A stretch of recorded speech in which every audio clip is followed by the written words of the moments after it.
Salut les investisseurs malins, j'espère que tu vas bien. Je m'appelle Gabriel Jarosson. Aujourd'hui, on analyse la levée de fonds de NLX sur SoWeFund. C'est parti.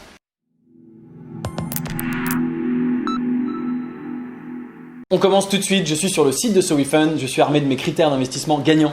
Si tu ne connais pas mes critères d'investissement gagnants, tu peux les télécharger. Il y a un lien dans la description juste en dessous. C'est facile, c'est rapide, c'est gratuit. Et si tu veux aller plus en détail dans mes critères d'investissement, tu peux également lire mon livre que tu trouves sur Amazon, à la Fnac et dans toutes les librairies de France, qui s'appelle Mes secrets d'investisseur. La préface est de Xavier Niel et je parle pendant plus de 150 pages de mes critères d'investissement. Alors NLX, en levée de fonds sur SoWeFund, on va donc analyser cette startup. Alors je suis assez déçu, en fait, je viens de regarder la petite vidéo et de leur propre aveu, NLX n'est pas une startup, c'est une PME française. Donc SoWeFund, c'est censé être un site d'investissement dans les startups, dans les entreprises de demain, bon, dans l'innovation. NLX, il n'y a pas grand chose d'innovant, c'est une boîte qui fait des LED. Bon, c'est une PME. On va regarder ça ensemble, c'est quand même sur le site SoWeFund, ça a été sélectionné, donc on va regarder ça ensemble et on va analyser ça avec mes critères d'investissement gagnants. Donc c'est un produit physique, donc on n'a pas la scalabilité, du digital, hein, comme on peut l'avoir parfois sur ce site. Une offre d'éclairage différenciante mature en France. Donc ils ont deux produits. Le premier c'est pour éclairer les cours de tennis qui s'appelle Twinner et le deuxième c'est Folia pour le vin, hein, pardon, pour les agriculteurs qui font pousser du vin pour remplacer certains produits, etc., etc.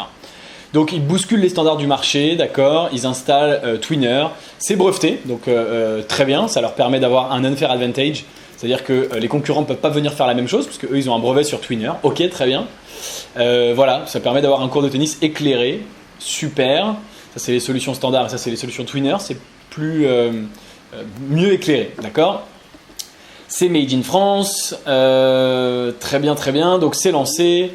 Alors il y avait là-haut des informations sur leur chiffre d'affaires. Voilà, 1,9 million de CA en 2018, 3 millions en 2019. Donc ils savent très bien comment monétiser, ils vendent ça. Il y a une certaine traction, hein, d'accord, puisqu'il y a une croissance, on va dire. Donc ok, pas mal. Le marché, plus de 55 milliards et en croissance de 10% par an, donc il y a un super marché. Un supermarché, c'est un jeu de mots. Donc, si tu veux, tout va bien. Le seul problème pour moi, c'est que c'est pas vraiment une start-up. Alors, on peut dire, en même temps, s'il y a de la croissance, pourquoi pas. Mais il n'y a pas une vraie innovation technologique. Ils mettent des bandeaux de LED. Alors, ils ont quand même un brevet. Bon, pourquoi pas. Peut-être que c'est ma façon de voir. Ils ont dit lui-même dans la vidéo, il dit investissez dans une PME française et pas investissez dans une start-up. Bon. On va aller voir Florent et Jérôme, qui doivent être, je crois, les deux cofondateurs. Est-ce qu'ils sont complémentaires? Peut-être déjà, on voit qu'il y en a un qui est DG et l'autre qui est CTO, c'est pas mal. Est-ce qu'ils ont des expériences entrepreneuriales préalables ou pas? Et comment ils sont arrivés là? Alors, il a travaillé pendant 12 ans chez Thales et avant il a travaillé chez Parrot, donc, et chez Philips, d'accord? Donc plutôt un profil ingénieur, INSA, Supélec, Mines, Paris-Tech, un profil plutôt électronique, donc très bien pour de l'éclairage. Et Jérôme, Ensma, donc pas d'expérience pour Florent, entrepreneurial préalable, et Jérôme, Thales aussi. Donc on n'a pas d'expérience entrepreneuriale préalable et on n'a pas une vraie complémentarité, c'est-à-dire qu'on a deux profils ingénieurs, pas de profil commercial, donc équipe, point négatif. Alors, qu'est-ce qu'on va avoir sur la marge? Ça, ce serait bien d'avoir accès à ça.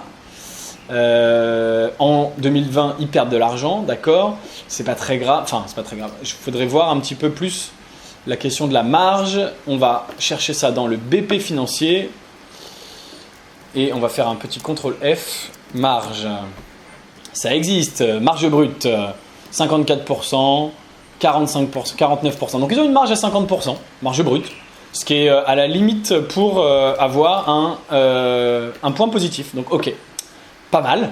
Et enfin, nous en arrivons à la valorisation. Donc, combien de chiffre d'affaires ils ont fait cette année? En 2019, c'était 3 millions. Cette année, c'est 2,6 millions. Ils ont un peu baissé, comme ils l'ont dit, par rapport à la crise. Ils perdent de l'argent. Et on a une valorisation de 12 millions qui est bien trop élevée selon moi. Surtout pour une boîte qui est quand même pas une start-up, mais une PME, qui n'a pas une croissance de folie, elle a une croissance correcte.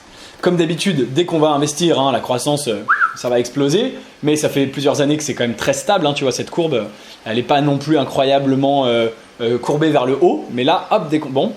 Donc une valorisation beaucoup trop élevée. Un projet très particulier. Je ne m'attendais vraiment pas à voir ça, pour tout te dire. Quand j'ai vu que c'était quand j'ai regardé la vidéo, j'ai vu que c'était entre guillemets juste des LED. Je me suis dit tiens, bon, intéressant. Alors, eh ben écoute, ça expose bien la différence entre l'investissement en France et l'investissement aux États-Unis.